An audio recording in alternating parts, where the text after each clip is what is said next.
అధ్యక్షుడు రమణ గారు, కార్యదర్శి బెల్లంకొండ వెంకటేష్ గారు వారి రాష్ట్ర కార్యవర్గ ఆధ్వర్యంలో 10 రోజుల నుంచి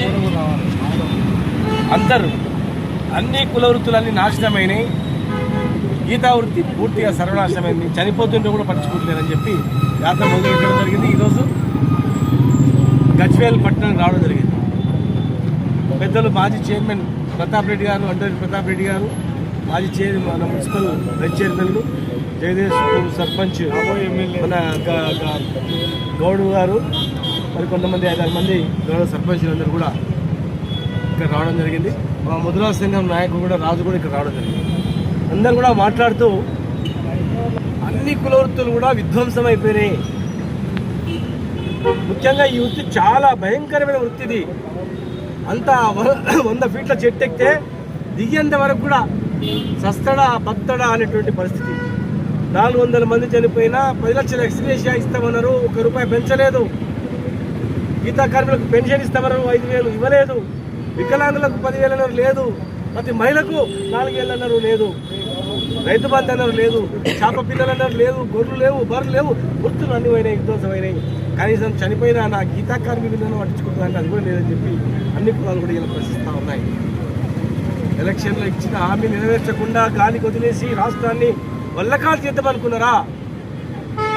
40-45 మంది ఎమ్మెల్యేలు కష్టపడి చెమటొచ్చినటువంటి కార్మికుల పైసలతో మామూలులకు అలవాటు పడి ఇలా రక్తాన్ని పీడ్చుకు తింటా ఉన్నారు.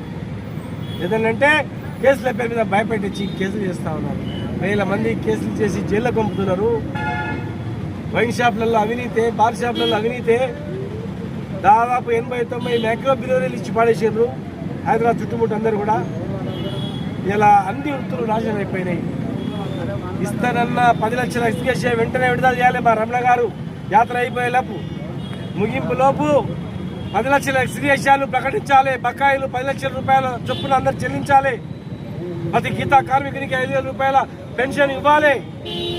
సర్దార్ సర్వాయి పాపన జిల్లా పేరు పెడితే మనం పెట్టాలి. ప్రతి జిల్లా కేంద్రాలు నీరు ఏర్పాటు చేయాలి. గొల్ల కురుమలకు 13 లక్షల రూపాయలు బ్యాంకులు వేయాలి. మా దళితులకు 12 లక్షలు వేయాలి. ప్రతి కులవృత్తిని ఆదుకోవాలి. మా రైతు బంధు బకాయిలు 3 కూడా వాపసు చెల్లించాలి, పెంచాలి. బకాయిలు కూడా ప్రతి మహిళకి ఇవ్వాలి. ఇది కేవలం సర్దార్ సర్వాయి పాపన ఆశయంతో చేస్తున్న ఈ యాత్ర ఒక్కరి గురించి కాదు, అన్ని కులవృత్తుల గురించి. సర్వాయి పాపన్న తొలి భోజన వీరుడు, చక్రవర్తి. అన్ని కులాల గురించి కొట్లాడిండు, అందరు రైతుల గురించి కొట్లాడిండు. చెరువులు కట్టించిండు, వృత్తులను పెంచిండు. ఇచ్చిన హామీ నెరవేర్చేంత వరకు రమణ గారి గీతా కార్మిక సంఘం పోరాటం ఆగదు. అన్ని కుల సంఘాల పోరాటాలు స్టార్ట్ అవుతాయి. వెంటనే అమలు చేయాలి. కార్మికులను జైల్లో పెట్టి దుకాణాలను బంద్ చేసి ఇష్టానుసారంగా వ్యవహరిస్తే ఒక్కొక్కరిని వదిలిపెట్టాం. అధికారులు కూడా ఏ గీతా కార్మికుని ఎవడైనా ఇబ్బంది పెట్టినా, మూసేసిన దుకాణాలు ఓపెన్ చేయకుండా వీళ్ళ రక్తం దాగే జలగాలు పట్టి నలిపేస్తాం కాళ్ళ కింద పడేసి. గుర్తుపెట్టుకోండి. ఇక ఎన్నో రోజులు పడ్డాయి, రోజులు దగ్గర పడ్డాయి. ఇచ్చిన ఆమె నెరవేర్చకపోతే ఖచ్చితంగా రాజకీయ భూస్థాపితం చేస్తాం. వేధింపులు మానాలి, మామూలు బంద్ చేయాలి, దుకాణాలు ఓపెన్ చేయాలి. పెంచుతామన్నటువంటి 20% వైన్ షాప్లో రిజర్వేషన్ వెంటనే అమలు చేయాలి. జిల్లాకు సర్వే పాపన జిల్లా పేరు పెడతామని పెట్టాలి. అన్ని ప్రభుత్వాలు కాపాడాలని చెప్పి మేము డిమాండ్ చేస్తూ ఉన్నాం. దీని తర్వాత కార్యక్రమం తర్వాత రమణ గారి ఆధ్వర్యంలో మళ్ళీ మేము మాట్లాడుకుంటాం. కార్యక్రమం అయిన తర్వాత